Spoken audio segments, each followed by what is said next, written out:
المتقين الصلاة والسلام على سيد الأنبياء والمرسلين وعلى آله وأصحابه أجمعين أما بعد فأعوذ بالله من الشيطان الرجيم بسم الله الرحمن الرحيم ألا إن أولياء الله لا خوف عليهم ولا هم يحزنون آمنت بالله صدق الله العظيم.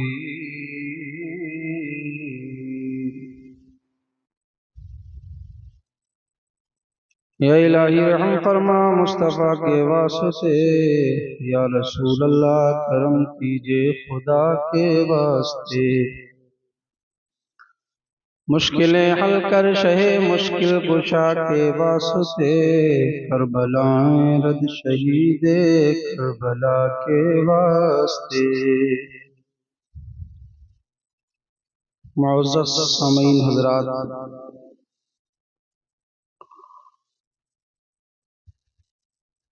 یہ ماہ رجب المرجب شروع ہو چکا ہے، اور آج رجب کی 2 تاریخ ہے.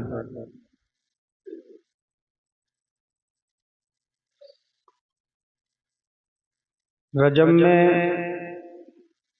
بہت بڑی بڑی عظیم تاریخیں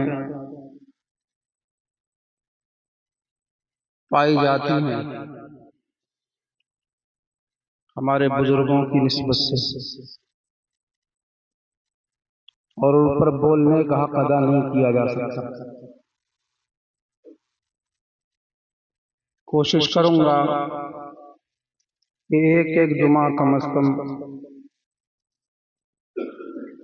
سب پر اپنے علم کی روشنی کے مطابق روشنی ڈالنے کی کوشش کروں گا. آج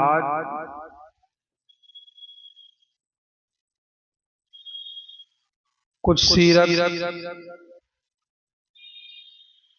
ہندوستان کے شہنشاہ عطائے رسول سلطان الہند آل رسول چمن زہرا کے پھول سید معین الدین چشتی اجمیری رحمۃ اللہ تعالی علیہ کی سوانح اور ان کی بارگاہ میں عقیدتوں کا خراج پیش کرنے کی کوشش کریں گے.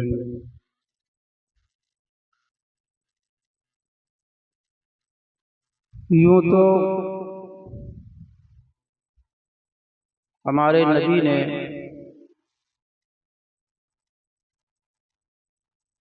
جب چراغ اسلام کو روشن فرمایا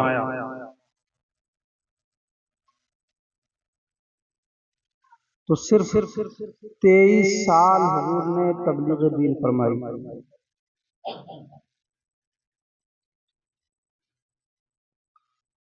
کتنے سال کی عمر حضور کی ہے؟ ظاہری 63. اعلان نبوت کب فرمایا؟ 40 سال کی عمر میں. تو 40 کے بعد 63 میں 23 سال آپ اور جوڑیے تب 63 ہوتے ہیں. 40 اور 23 40 سال کی عمر میں حضور نے اعلان نبوت فرمایا اور باضابطہ طور پر تبلیغ دین حضور نے فرمائی.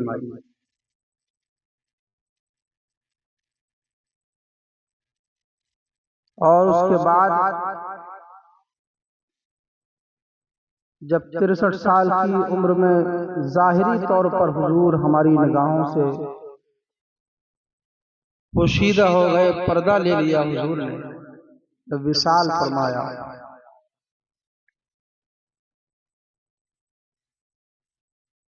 تب لوگوں نے کہا کہ اب جو ہے اسلام مٹ جائے گا، اسلام کا پیغمبر دنیا سے چلا گیا، اب اسلام ختم ہو جائے گا۔ اور بڑے بڑے فتنے سر ابھارنے لگے۔ اس زمانے میں ایک فتنہ اٹھا تھا منکرین زکوٰۃ کا، انہوں نے کہا یہ ٹیکس ہے، ہم نہیں دیں گے، اب اسلام کا پیغمبر چلا گیا دنیا سے۔ منکرین زکوٰۃ کا فتنہ اٹھا، لوگوں نے انکار کیا، کئی چار نبی میدان میں آ گئے، نبوت کا اعلان کیا، نبوت کا دعویٰ کیا، اس میں عورت بھی تھی۔ دنیا یہ سوچ رہی تھی مٹ جائے گا اسلام، ختم ہو جائے گا اسلام، لیکن دنیا نے دیکھا سیدنا صدیق اکبر نے مسند خلافت پر بیٹھ کر جب شمشیر صداقت کو چلایا تو بڑے بڑے فتنوں کا سر قلم کر دیا۔ منکرین زکوٰۃ کا فتنہ جو اٹھ رہا تھا وہ دب گیا،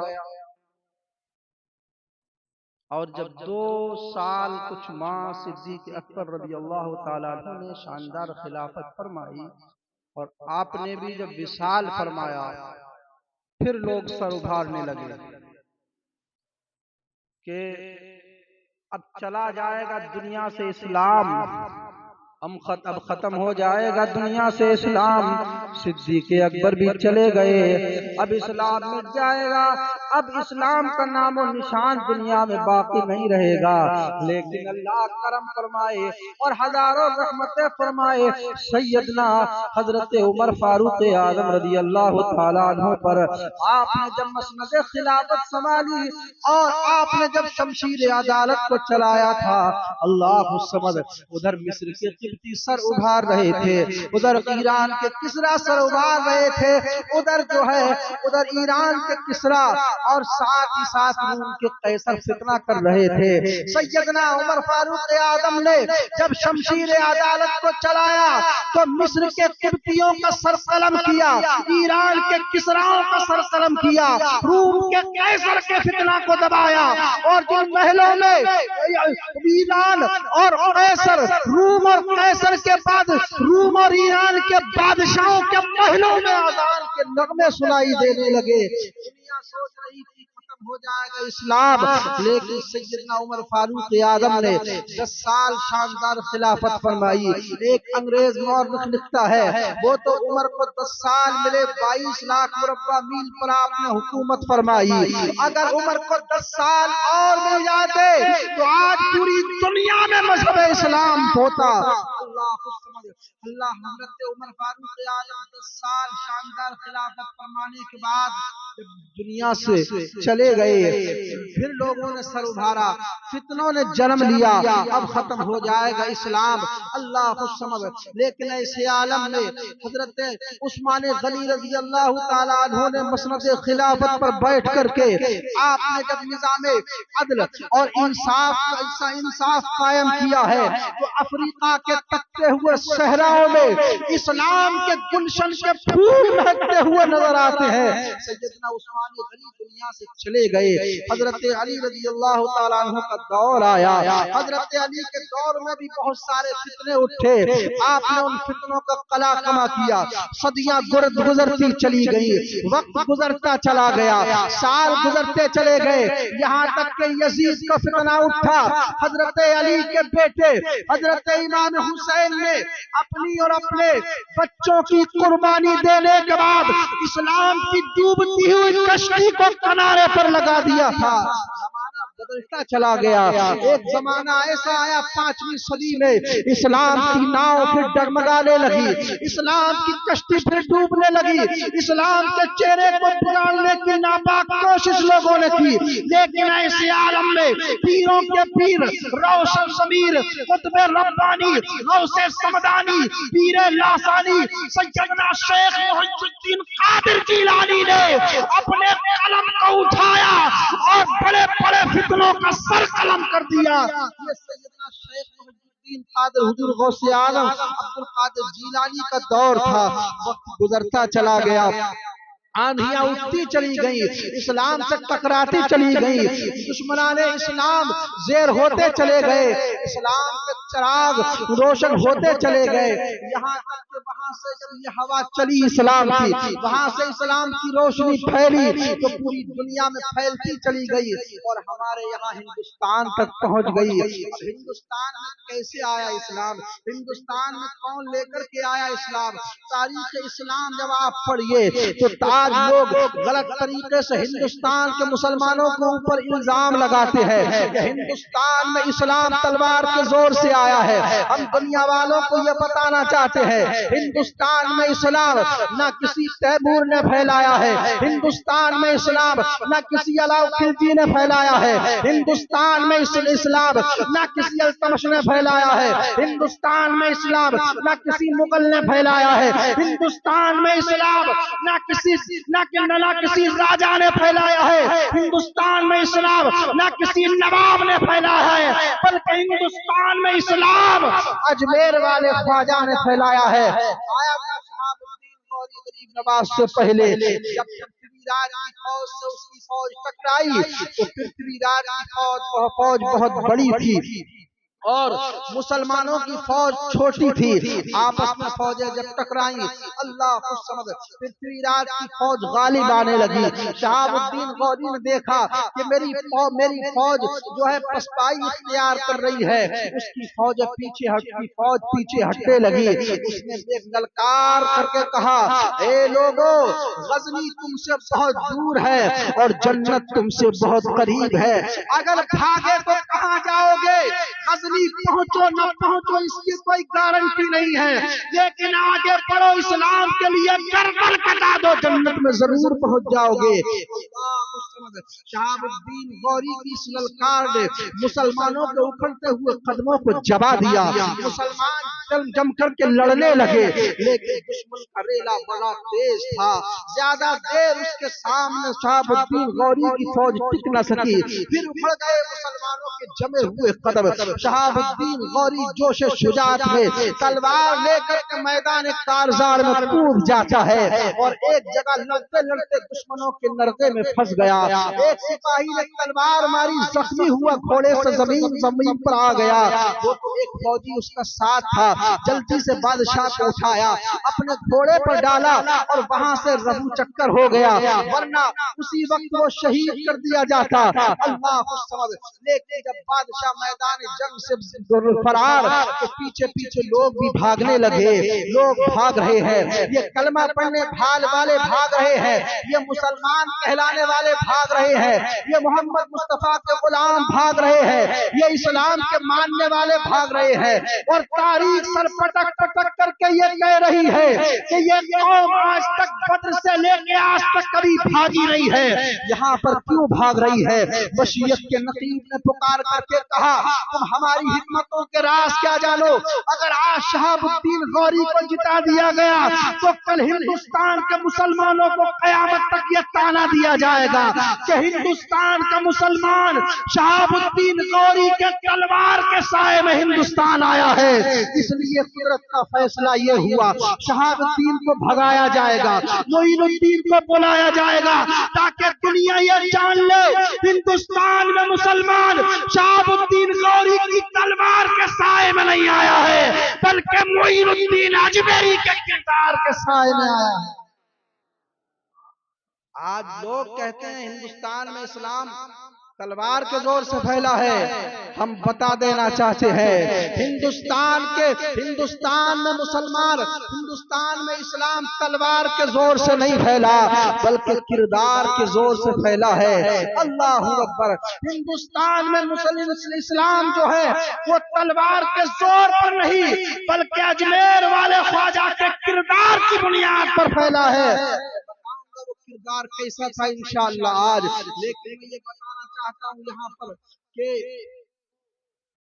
جب شہاب الدین غوری کی فوج اور شہاب الدین غوری وہاں سے چلا گیا تو ادھر سے غریب نواز کو اللہ کے رسول نے حکم دیا تھا، مدینہ شریف میں تھے، کہ جاؤ ہندوستان سارا نقشہ دکھا دیا، وہاں جو ہے تبلیغ دین فرماؤ۔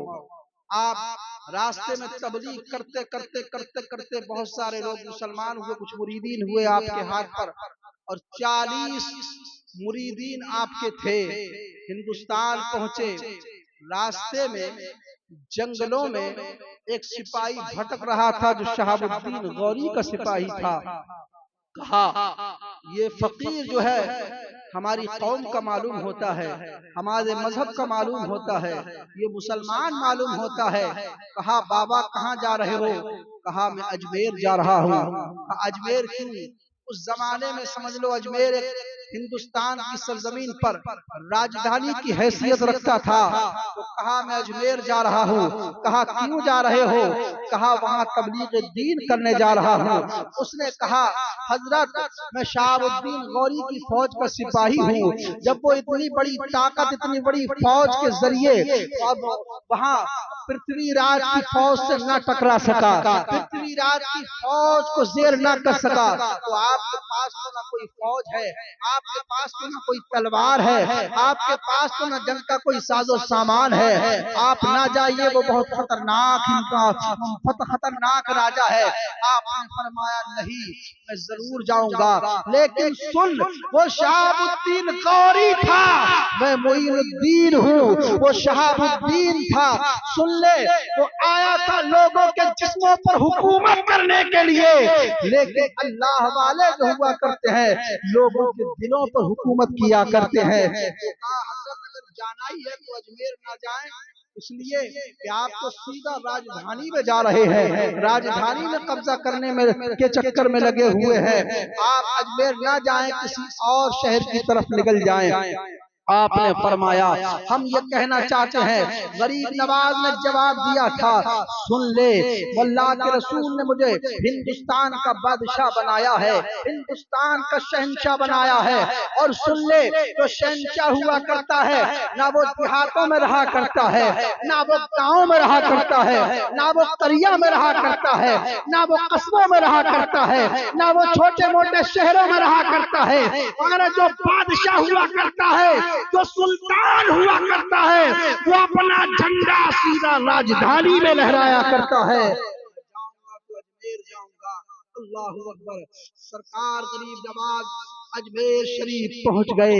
اجمیر شریف میں اور بھی بہت سارے واقعات پیش آئے، آپ پر پانی بند کیا گیا، لیکن اتنا وقت نہیں ہے وہ ساری چیزیں میں بیان کروں۔ لوگ یہ کہتے ہیں کہ ہندوستان میں اسلام تلوار کی زور پر پھیلا ہے، ہم کہتے ہیں بتاؤ غریب نواز کے ساتھ کون سی تلوار تھی، کون سا بم تھا، کون سی بارود تھی، کون سا لہو لشکر تھا؟ کچھ نہیں تھا، تسبیح تھی، مسلح تھا، لوٹا تھا، تقویٰ تھا، مصطفیٰ جان رحمت کی سیرت تھی، مصطفیٰ جان رحمت کا اخلاق اور کردار تھا۔ اسلام کا حسن لے کر کے آئے تھے سرکار غریب نواز، اور آپ نے جب اسلام کا حسن لوگوں کو بانٹا، اسلام کی تعلیم، رسول اللہ کا کردار اور اخلاق لوگوں تک پہنچایا، تو جانتے ہو کیا کیا سرکار غریب نواز نے؟ جو آپ کے پاس آتا تھا ضرورت مند اس کی ضرورت پوری کر دیا کرتے تھے، جو آپ کے پاس بھوکا آتا تھا آپ اس کو کھانا کھلا دیا کرتے تھے، جو ننگا آتا تھا سرکار غریب نواز اس کو کپڑا دے دیا کرتے تھے۔ اللہ اکبر۔ جو جیسی مصیبت میں آتا تھا میرے غریب نواز اس کو نواز دیا کرتے تھے۔ ہم دنیا والوں کو کہنا چاہتے ہیں آج لوگ اپنی دولت پر ناز کرتے ہیں، آج لوگ اپنی حکومت پر ناز کرتے ہیں، آج لوگ اپنی ثروت پر ناز کرتے ہیں۔ ہم کہتے ہیں اگر تم کو اپنی امیری پر ناز ہے تو تمہیں تمہاری امیری مبارک، ہم غریب سنیوں کو اپنی غریب پر ناز ہے، اس لیے امیروں کے پاس کوئی امیر نواز نہیں، ہم غریبوں کے پاس غریب نواز ہے۔ اللہ غریب نواز کا گنبد قیامت تک اس دنیا میں شاد و آباد۔ سرکار غریب نواز کے پاس ایک مذہبی پنڈت آیا، اس نے آ کر کے کیا کیا؟ سیرت بھی سنیے سرکار غریب نواز کی سیرت کیا ہے۔ مذہبی پنڈت آیا، آ کر کے کہا میں آپ سے مناظرہ کرنا چاہتا ہوں۔ سرکار غریب نواز نے فرمایا کہ کہاں سے آئے ہو؟ مناظرے کا نام سن کے، مقابلے کا نام سن کے آدمی کے تیور کیا ہو جاتا ہے آپ اندازہ لگا سکتے ہیں۔ لیکن غریب نواز نے نہ کوئی غصہ کیا، نہ کوئی جلال میں آئے، نہ منہ بگاڑ کر کے بات کی، نہ بد کلامی کی۔ آپ نے فرمایا آئے کہاں سے ہو؟ تو کسی جگہ کا نام اس نے بتایا، کہا کہ فلاں جگہ سے آیا ہوں۔ غریب نواز نے ارشاد فرمایا بہت دور سے آئے ہو، پہلے منہ ہاتھ دھو لو، کھانا کھا لو، پانی پی لو، کچھ دیر آرام کر لو، باتیں کرنے کے لیے بہت وقت باقی ہے، باتیں تو ہوتی رہیں گی، پہلے سفر سے آئے وہ سفر کی تھکان دور کرو، کھانا کھاؤ۔ اللہ اکبر، کیا تاثیر تھی غریب نواز کے جملوں میں۔ بظاہر تو یہ چند جملے اور سادہ سے جملے ہیں، لیکن میں تاثیر کیسی تھی، اللہ اکبر۔ غریب نواز نے جب اتنا کہا تھا تو وہ مذہبی پنڈت سرکار غریب نواز کے ہاتھوں پر توبہ کرتا ہے اور کلمہ پڑھ کر کے اسلام میں داخلہ لیا کرتا ہے۔ ہم کہتے ہیں یہاں پر کون سی تلوار غریب نواز نے چلائی تھی؟ تلوار چلائی تھی لیکن کردار کی تلوار چلائی۔ بتاؤ کہاں یا زبردستی غریب نواز نے مسلمان کیا ہے اس کو؟ خود مسلمان ہو گیا غریب نواز کا کردار دیکھ کر کے، اسلام کا حسن دیکھ کر کے، رسول کی تعلیم دیکھ کر کے۔ کہا جب یہ تعلیم ہے اسلام کی، جب یہ تعلیم ہے اجمیر کے غریب نواز کی، تو پھر مدینے کے داتا محمد الرسول اللہ کی تعلیم کا عالم کیا ہوگا؟ کلمہ پڑھ کے ہوا پنڈت مسلمان۔ اس کے بعد سرکار غریب نواز تبلیغ دین فرماتے رہے۔ ایک درخت کے نیچے بیٹھ کر کے آپ درس دیا کرتے تھے، لوگوں کو اسلام کی تعلیم بتایا کرتے تھے، لوگوں کی ضرورتوں کو پوری کیا کرتے تھے۔ ایک نوجوان راجپوت آیا اور رائے پتھوڑا نے بھیجا، پرتھوی راج کو رائے پتھوڑا بھی کہا جاتا ہے۔ اس نے کہا اے راجپوت نوجوان، اگر تو اس فقیر کو قتل کر دے تو اس کی جان کے بدلے میں تجھے آدھی سلطنت دینے کے لیے تیار ہوں۔ اس نے زہر میں خنجر بجایا، کمر میں لگایا اور سرکار غریب نواز کی خانقاہ میں پہنچ گیا۔ آپ درس دے رہے تھے، آپ اسلام کی تعلیم کو عام کر رہے تھے، اسلام کے بارے میں بتا رہے تھے، رسول اللہ کی حالات زندگی کے بارے میں بتا رہے تھے۔ جب پروگرام ختم ہوا، اللہ اکبر، غریب نواز کی زبان میں تاثیر کتنی ہوگی۔ وہ زبان جس نے کبھی جھوٹ نہ بولا ہو، اس میں کیسی تاثیر ہوئی۔ وہ سر کہ جو ہمیشہ خدا کی بندگی میں رہا ہو، کبھی عبادت سے غافل نہ ہوا ہو، اس شخص کی زبان میں کتنی تاثیر ہوگی۔ وہ آنکھیں جس نے کبھی گناہ اور حرام نہ دیکھا ہو، اس وجود کے اندر کتنی تاثیر ہوگی۔ وہ وجود جو گناہوں کے قریب نہ گیا ہو، جو سنتوں کا پیکر ہو، اس وجود میں کتنی تاثیر ہوگی، کیسا وہ چمکتا ہوا چہرہ ہوگا۔ اللہ اکبر۔ سرکار غریب نواز کا کلام سننے کے بعد لوگ ہزار ہزار کی ٹولیوں میں کلمہ پڑھ کر کے اسلام میں داخل ہوا کرتے تھے۔ جب آپ نے تقریر ختم فرمائی اور اس کے بعد آپ نے فرمایا جو جس ضرورت سے آیا اپنی ضرورتوں کو پورا کر چکا، اب یہاں سے چلا جائے۔ اللہ اکبر۔ لوگ اپنی ضرورتوں کو پوری کرنے کے بعد وہاں سے رخصت ہونے لگے، لیکن وہ نوجوان بیٹھا رہا۔ آپ نے اس کی طرف پھر پیٹ کر کے فرمایا کہ جو جس نیت سے آیا تھا وہ اپنی نیتیں پوری کر کے، اپنی مراد پوری کر کے جا چکا، باقی جو لوگ بچے ہیں وہ بھی چلے جائیں اپنی مرادوں کو پوری کر کے۔ سب لوگ چلے گئے، وہ نوجوان راجپوت وہیں بیٹھا رہا۔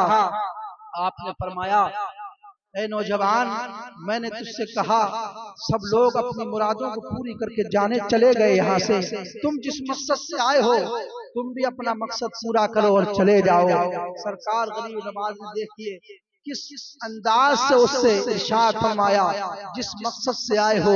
کہنے لگا حضرت میرا کوئی اور مقصد نہیں تھا، آپ کی گفتگو بڑی اچھی ہوتی ہے، آپ کی تقریر بڑی اچھی ہوتی ہے، آپ کا درس بہت اچھا ہوتا ہے، مجھے آپ کا درس بہت اچھا لگا، اس لیے آپ کا درس سننے کے لیے آیا ہوں. سرکار غریب نواز نے فرمایا وہ کیا جانے اللہ والوں کی نگاہ سے لوہے محفوظ بھی نہیں چھپا کرتا ہے، اللہ والے لوگوں کے دلوں کے حالات جان لیا کرتے ہیں. اللہ اکبر. میرے غریب نواز نے ارشاد فرمایا جو تقریر سننے کے لیے آتا ہے تو کیا وہ بادشاہ کے محل میں آدھی سلطنت کے بدلے میری جان کا سودا کرنے کے لیے آتا ہے؟ تو میری جان کا سودا کرنے کے لیے نہیں آیا ہے، تو مجھے قتل کرنے کے لیے نہیں آیا ہے. تو کہا نہیں حضرت میں نہیں آیا ہوں. پھر تیری کمر میں یہ زہر میں بھجا ہوا خنجر کیوں ہے؟ کہا حضرت یہ تو راجپوتانہ کلچر ہے ہندوستان کا، جو ہم اپنی کمر میں خنجر لگا کر کے چلتے ہیں. آپ نے فرمایا تو غلط کہتا ہے، بادشاہ سے میری جان کا سودا تو نے کیا تھا، تیری کمر میں خنجر ہے. وہ جب اتنا سنا غریب نواز کی روبدار آواز، اللہ والوں کی ہیبت لرزہ طاری ہو گیا. کہنے لگا یہ کیسا عظیم انسان ہے جو یہاں جنگلوں میں رہتا ہے، بادشاہ کے محل میں کیا بات ہو رہی ہے اس کو بھی جانتا ہے، تیرے کمر کے چھپے ہوئے خنجر کو بھی جانتا ہے، اور میرے دل کے جذبات کو بھی جانتا ہے. یہ اتنا عظیم انسان ہے، آج تک میری نگاہوں نے ایسا عظیم انسان نہیں دیکھا. کہنے لگا مہاراج اب جس مذہب کے آپ ماننے والے ہو اسی مذہب کا کلمہ پڑھا کر کے آپ مجھے بھی داخل فرما لیجیے. لیکن اس سے پہلے سرکار غریب نواز نے اس کو معاف فرما دیا تھا اور فرمایا تھا جا چلا جا یہاں سے، آئندہ کبھی کسی کی جان لینے کی کوشش نہ کرنا، کبھی کسی کو قتل کرنے کی کوشش نہ کرنا. قدموں کو پکڑ لیا. کہنے لگا حضور اب میں جاؤں گا نہیں، بلکہ آپ اتنے عظیم انسان ہو، جب آپ کا کردار ایسا ہے آپ گناہگاروں کو معاف کر دیا کرتے ہو تو آپ کے پیغمبر کی شان کا عالم کیا ہوگا. اب میں جاؤں گا نہیں بلکہ کلمہ پڑھا کر کے آپ اپنے مریدوں میں شامل فرما لیجیے. پڑھایا کلمہ اور کر لیا اپنے مریدوں میں شامل. اللہ اکبر. لیکن بڑا چالاک تھا. کہنے لگا حضرت میری خواہش ہے، ایک آرزو ہے، ایک تمنا ہے، میں نے اسلام قبول کرنے سے پہلے حج کے بارے میں بہت سنا. ایک مسلمانوں کا مرکز ہے وہ مکہ اور مدینہ. میں آپ سے یہ مانگنا چاہتا ہوں کہ زندگی میں 40 حج کروں، اس کے بعد ہی مجھے موت آئے، اس سے پہلے میں مرنا نہیں چاہتا. 40 حج کر لوں میں. سرکار غریب نواز نے ارشاد فرمایا جا تو 40 حج کرے گا. ساتھ میں یہی کہا جب 40 حج کرنے کے لیے جاؤں تو واپس نہ آؤں، وہی میری روح قفس انصری سے پرواز کر جائے. بڑا چالاک تھا، اس لیے کہ صرف 40 حج نہیں مانگے. حج سال میں صرف ایک ہی بار ہوتا ہے، سال میں ایک ہی بار ہوتا ہے. حج کا ٹائم مقرر ہے، شوال سے لے کر کے اور قربانی کا وقت ہوتا ہے اس تک. یہ 3 مہینے ہوتے ہیں، شوال، ذوالقعدہ، ذوالحج. بڑا چالاک تھا، صرف 40 حج نہیں مانگے بلکہ غریب نواز کی بارگاہ سے 40 سال کی زندگی اس نے مانگ لی. اللہ اکبر. غریب نواز نے ارشاد فرمایا جا تجھے دیا، تو 40 حج کرے گا اور 40 میں حج کو جب جائے گا تو وہیں تیرا انتقال ہو جائے گا. یہ غریبوں کی شان ہوا کرتی ہے، یہ تبلیغ دین ہوا کرتی ہے. آؤ میرے غریب نواز سے کچھ سیکھو کہ تبلیغ کسے کہا کرتے ہیں. غریب نواز نے جب اپنا کردار پیش کیا ہے تو ہزار ہزار کی ٹولیوں میں لوگوں نے کلمہ پڑھا ہے اور اسلام میں داخل ہوئے ہیں. آج لوگ کہتے ہیں مسلمانوں کو مٹا دیں گے، غریب نواز کے بٹھائے ہوئے اونٹوں کو نہ اٹھا سکے تو غریب نواز کے بسائے ہوئے مسلمانوں کو کسی کی جرأت و جسارت نہیں ہے یہاں سے ختم کر دے. غریب نواز کی گنبد کی طرف میلی نگاہ نہ ڈالنا. غریب نواز کا گنبد وہ ہے کہ ہندوستان کا پردھان منتری بھی یہ جانتا ہے کہ جب کوئی اقتدار کی کرسی پر بیٹھتا ہے تو سب سے پہلے چادر غریب نواز کی بارگاہ میں پیش کرتا ہے کہ اصل ہندوستان کا شہنشاہ غریب نواز ہے، ان سے اجازت لے لو، اگر انہوں نے اجازت دے دی تبھی میں حکومت کر پاؤں گا، اگر انہوں نے اجازت نہیں دی تو حکومت نہیں کر پاؤں گا۔ یہ جس کو چاہے حکومت کی کرسی پر بٹھائے اور جس کو چاہے کرسی سے اتار دے، اصل راجہ، اصل شہنشاہ ہندوستان کو غریب نواز۔ کون سا پردھان منتری ایسا ہے جس نے غریب نواز کی بارگاہ میں چادر پیش نہ کی ہو؟ وہ بھی جانتے ہیں، لیکن کچھ ایسے دریدہ دہن، کچھ ایسے ظالم، کچھ ایسے فسادی، کچھ ایسے کمینے، کچھ ایسے حرام النفس لوگ اس سماج کے اندر پائے جاتے ہیں جو ہندو، مسلم، سکھ، عیسائی آپس میں بانٹنا چاہتے ہیں، ان کو فرقہ ڈالنا چاہتے ہیں۔ ہم کہتے ہیں غریب نواز کا گنبد ایک تو سفید گنبد ہے، اور سفید گنبد جو ہوتا ہے وہ امن اور شانتی کی نشانی ہوا کرتا ہے۔ ہم کہتے ہیں جا کر کے دیکھو، مسلمانوں سے زیادہ وہاں غیر مسلم پائے جاتے ہیں، ہندو پائے جاتے ہیں، سکھ پائے جاتے ہیں، عیسائی پائے جاتے ہیں، صرف مسلمان ہی نہیں ہوتے، اور وہاں پر جو لنگر ہوتا ہے ہندو بھی کھاتے ہیں، مسلمان بھی کھاتے ہیں، سکھ بھی کھاتے ہیں، عیسائی بھی کھاتے ہیں، بلا تفریق مذہب سب کو وہاں سے نوازا جاتا ہے، سب کو وہاں سے دیا جاتا ہے، سب اپنی جھولیوں کو بھرنے کے بعد وہاں سے آتے ہیں۔ ہم کہتے ہیں ہندوستان میں ہندو، مسلم اور گنگا جمنی تہذیب اگر دیکھنا ہو تو جا کر کے غریب نواز کے گنبد کے نیچے دیکھ لو، ہندو مسلم بھائی چارہ کیا ہوا کرتا ہے، سکھ عیسائی بھائی چارہ کیا ہوا کرتا ہے۔ غریب نواز کے گنبد کے نیچے دیکھ لو، نظام الدین کے گنبد کے نیچے دیکھ لو، صابر پاک کے گنبد کے نیچے دیکھ لو، اور مخدوم اشرف جہانگیر سمنانی کے گنبد کے نیچے دیکھ لو، جہاں جہاں اولیاء کرام کے گنبد اور درگاہیں ہیں وہاں پر ہندو مسلم کا ایک سنگم آپ دیکھ لو۔ جب تک اولیاء کرام کے یہ گنبد باقی رہیں گے، ہندوستان میں ہندو مسلم بھائی چارہ برقرار رہے گا۔ اللہ ان گنبدوں کو شاد و سلامت رکھے۔ استغفر اللہ ربی من کل ذنب و اتوب الیہ۔ کلمہ طیبہ پڑھ لیجئے، لا الہ الا اللہ محمد رسول اللہ، وآخر دعوانا الحمدللہ رب العالمین۔